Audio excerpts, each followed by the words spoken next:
Votre présence nous honore, nous sommes très heureux de vous accueillir et je vous cède la parole. Bien, monsieur le maire, dans sa commune, permettez-moi de saluer madame la députée, et de saluer aussi les parlementaires honoraires que je vois ici, Pierre Lequillet et Jacques Niart, de saluer nos collègues conseillers régionaux, qui sont aussi vos collègues au conseil régional, de saluer madame la conseillère départementale et saluer un certain nombre de maires adjoints, de conseillers municipaux, de communes qui vous entourent, de saluer aussi madame la commissaire de police, saluer le commandant qui représente le SDIS et saluer les forces vives de Carrières-sur-Seine. Chère Carillonne, cher Carillon, quelques mots pour vous présenter mes vœux.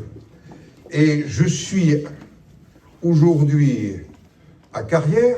Hier, je présentais mes vœux avec la présidente de l'Assemblée nationale à Rabat, à la communauté française.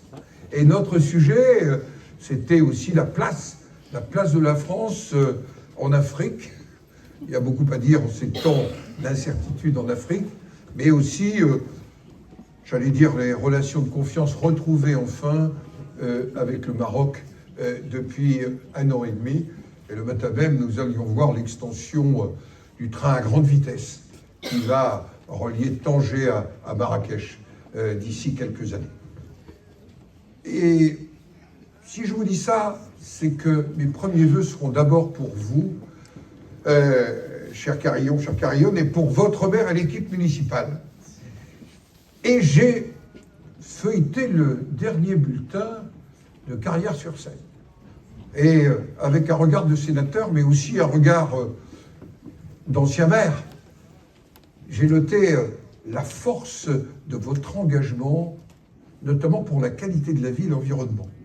J'étais presque jaloux comme maire de Rambouillet. J'ai dit, ils vont finir par être plus boisés que Rambouillet. 2 parcs, mais aussi, alors que Rambouillet est ville impériale, vous avez 2 abeilles maintenant. Mais au titre de la biodiversité, ce qui est une marque de qualité. Et puis, j'ai vu que la qualité de l'air pour le président de Chipru était quelque chose d'extrêmement important et attentif. Et donc, c'est la première marque.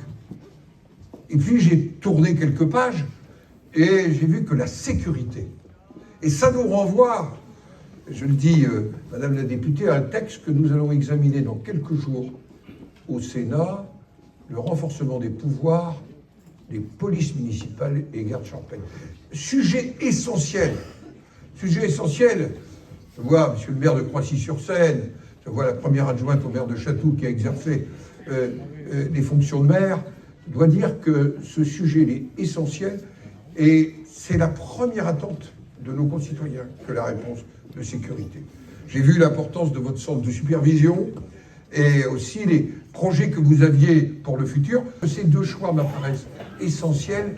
On félicite le maire et l'équipe municipale. Et mon premier vœu, c'est que tout à l'heure, en traversant Carrières, et il se trouve que j'ai un carillon qui m'accompagne tous les jours dans ma vie, je dois dire que c'est un élément de qualité de vie et qui est partagé et dont j'entends les échos au quotidien. Et donc mon premier vœu sera pour vous.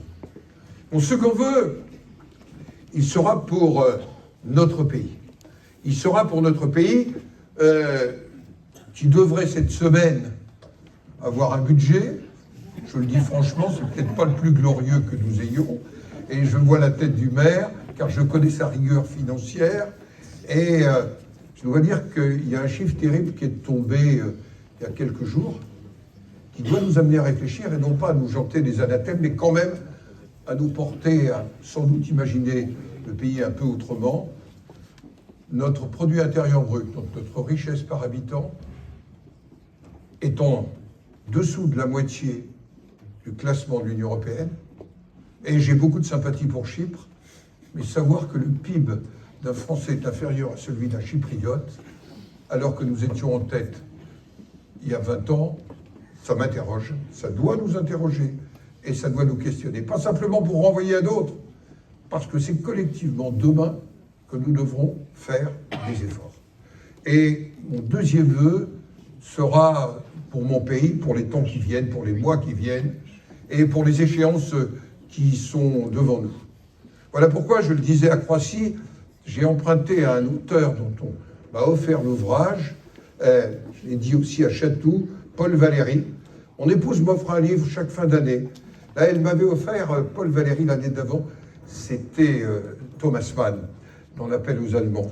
Et dans ce livre, elle m'avait dit, tu vas voir, tu vas t'endormir assez rapidement. Je ne fais pas d'insomnie, mais quand même. C'était Paul Valéry, et Paul Valéry, dans Regard sur le monde. Quand il écrit ça, on est en 1938. On est dans un moment à la fois de faiblesse, de division de ce pays qui va nous conduire, malheureusement, là, on l'a su dans l'histoire. Et Valéry dit, et il me redonne espérance, il arrive qu'on trouve la nation brusquement unie quand on pouvait s'attendre à la trouver divisée. C'est le vœu que je vais former pour mon pays, qu'il soit capable d'un sursaut, qu'il soit capable de retrouver les crêtes et les sommets, comme le disait le général de Gaulle, c'est plutôt moins encombré. Eh bien, à mon pays, je souhaite cela pour l'année qui vient et au-delà. Puis mon troisième vœu, c'était un de nos sujets hier au Maroc, puisque j'étais avec l'équipe qui notamment prépare le Conseil pour Gaza, et donc nous parlions Moyen-Orient, et nous parlions aussi du monde. Vous voyez bien que nous vivons un monde où il n'y a plus de règles, un monde qui a perdu ses références, un monde dans lequel l'héritage de la Seconde Guerre mondiale est en train d'être profondément bouleversé.